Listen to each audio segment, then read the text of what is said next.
大家好，我是阿胖。首先准备一个洋葱，洗干净，先把它切成细丝，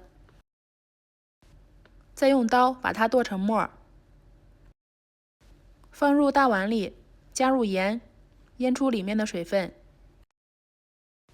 再把洗干净的2个小土豆切成薄片，装入盘中，冷水上锅，开大火蒸15分钟。再准备一点大蒜，先拍扁，再切成末。大葱1段切成末，老姜1块也切成末，装入盘中备用。最后再准备3小块鸡胸肉，把它剁成肉末。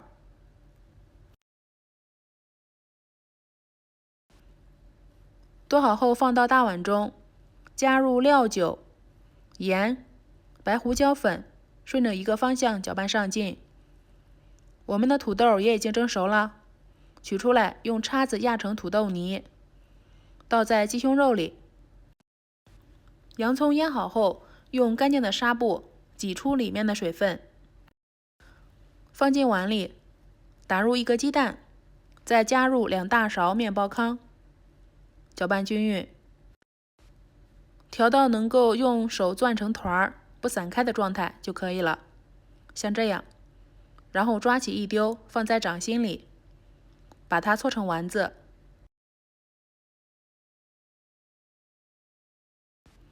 筷子周围有密集气泡，说明油温可以了。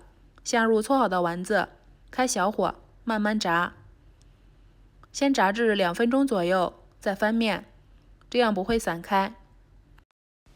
炸至定型后就要勤翻面了，一直炸到表皮金黄、焦香、酥脆，捞出控油。好香啊，太香了！这个时候就可以吃了，它的表皮非常的酥脆，内层又非常鲜嫩，真的是香喷喷的。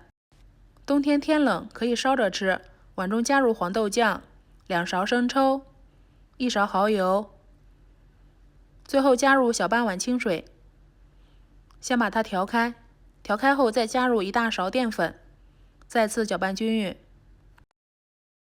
起锅热油，爆香葱姜蒜末，再下入切好的红椒丁一块翻炒，最后倒入调好的料汁，炒至浓稠冒泡，再把热乎乎的料汁淋在丸子上，就可以直接吃了。